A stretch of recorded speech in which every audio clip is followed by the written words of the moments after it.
This morning, you probably looked in a mirror. Maybe you noticed something you did not want to notice. A little more forehead than yesterday. A temple that looks slightly thinner than it used to. Or maybe you have been watching it happen for years, slowly, one strand at a time, and you still cannot quite explain why. You call it hair loss.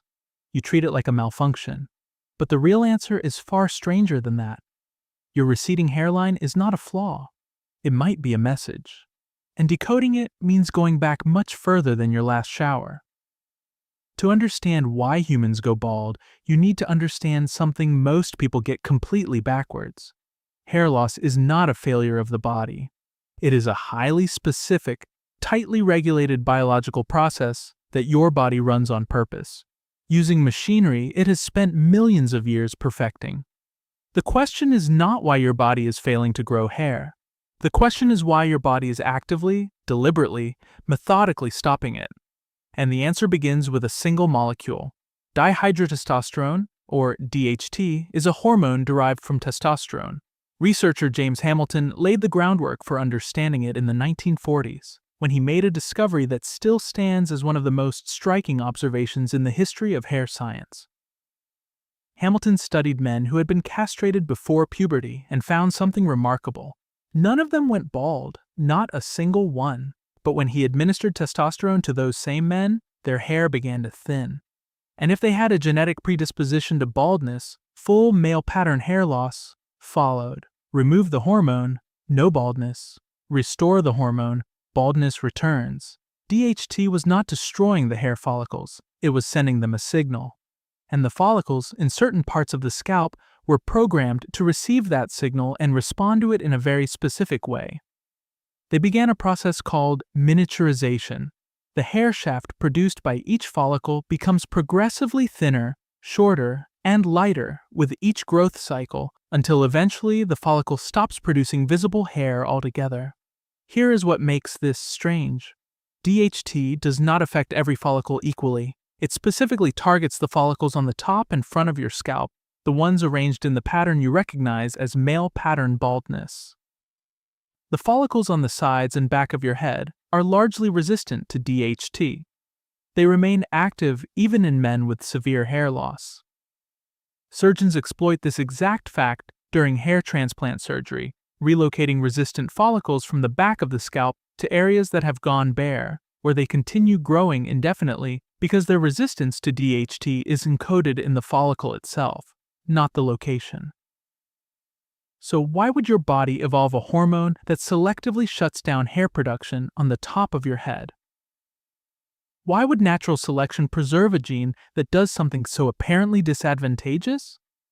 This is where evolutionary biologist David Buss and researchers studying human mate selection offer a surprising frame. Across dozens of cultures, male pattern baldness is consistently read as a signal of maturity, dominance, and status. Not universally attractive, not universally unattractive, but consistently associated with age and social rank. In ancestral environments, where experience and status were the primary currencies of survival and reproduction, a visible signal of male maturity was not a liability. It was information. It told other people in your group something true and difficult to fake about where you stood. Anthropologist Frank Muscarella has argued that male pattern baldness may have persisted precisely because it signals non-threatening dominance. A bald or balding male was, in evolutionary terms, likely older, more experienced, potentially higher status, but also, critically, less physically aggressive than a younger male at peak testosterone. The receding hairline became a kind of honest advertisement. This person has been around long enough to accumulate knowledge and resources. This person is past the most volatile phase of male competition. These are not small things to signal in a social species where alliances and trust are survival tools.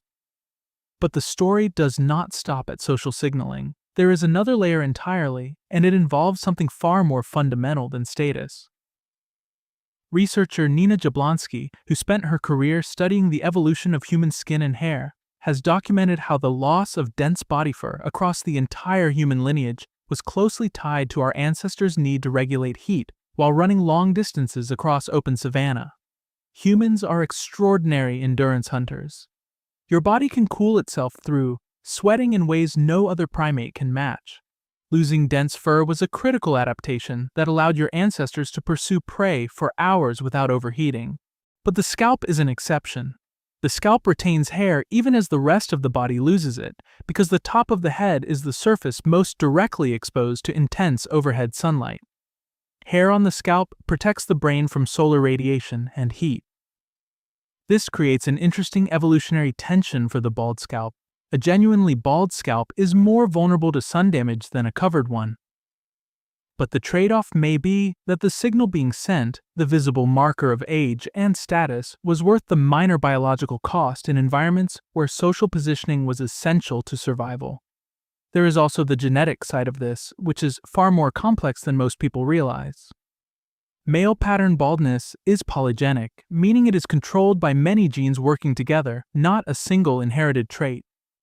For years, the gene was believed to be passed primarily through the mother's side, and there is truth to that because one key gene involved in androgen receptor sensitivity sits on the X chromosome, which men inherit from their mothers. But large-scale genetic studies, including work by researchers at the University of Bonn analyzing data from over 20,000 men, identified at least 63 separate genetic regions associated with baldness. The inheritance pattern is genuinely complex, which is why baldness can skip generations, affect siblings differently, and appear in families with no clear history of it. This also explains why no single pharmaceutical has been able to completely stop or reverse hair loss. Finasteride, one of the most widely used treatments, works by blocking the conversion of testosterone to DHT, reducing DHT levels in the scalp by roughly 60 to 70%. In most men who take it, this slows or halts hair loss and in some cases reverses miniaturization of follicles. Minoxidil, the other major treatment, works through a different mechanism entirely, extending the growth phase of existing follicles and increasing blood flow to the scalp. Neither is a cure. Both are interventions in a process the body is running deliberately, and the body resists interruption. The follicles are not dead. They are waiting. Even in a fully bald scalp, the follicles remain present beneath the skin, just dormant, miniaturized, producing barely their vellus hairs, rather than the terminal hair shafts they once created. Researchers studying hair loss are actively investigating ways to reactivate those dormant follicles, essentially convincing them to ignore the DHT signal they have been responding to. Early results from research into signaling pathways like WNT and JAK inhibitors suggest this may eventually be achievable. But here's what nobody mentions when they talk about hair loss. Most of the men who go bald do not actually lose the genetic capacity to grow hair. Their follicles remember. The information is still there, encoded in cells that have been miniaturizing rather than dying. What they have lost is not the hardware, but a specific software instruction that has been running since puberty, telling certain follicles to stand down. This morning, when you looked in that mirror, you were not seeing a body in decline. You were seeing a hormone doing exactly what it was designed to do, a genetic program running exactly as it was written, and a scalp that has been quietly broadcasting information about your age and biology to everyone around you for as long as the follicles have been shrinking. Your receding hairline is not a malfunction. It is a message your body has been sending on purpose. You just never knew what it was saying.